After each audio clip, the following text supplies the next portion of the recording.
Obmejni delavec je oseba, ki živi v eni državi Evropske unije in dela v drugi državi Evropske unije ter se na kraj prebivališča vrača vsaj enkrat tedensko ali pa celo vsakodnevno. Oseba, ki izgubi zaposlitev, v tem primeru gre zaprositi za denarno nadomestilo v državo prebivališča. Pri tem se upošteva uredba Evropske unije 883/2004 in 987/2009.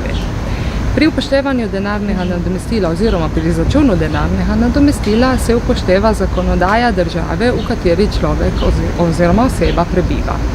Pri tem se upoštevajo tudi obdobja, v katerih je bila zaposlena v tujini, to se pa izkazuje na obrazcu U1. U1 obrazec v tem primeru zaprosi v državi, kjer je oseba delala, ali oseba sama ali zavod za zaposlovanje. Izkazuje pa obdobje zaposlitve v eni izmed držav Evropske unije.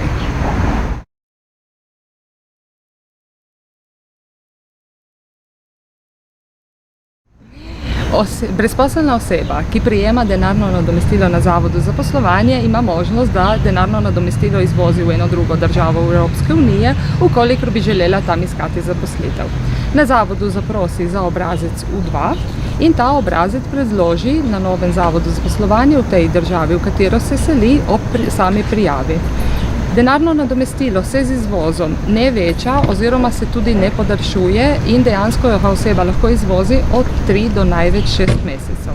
Ukolikor se denarno nadomestilo koristi v novi državi oziroma v tisti državi se prijavi na zavod za zaposlovanje, mora tudi upoštevati njihova pravila za prejemnike denarnega nadomestila za primer brezposelnosti.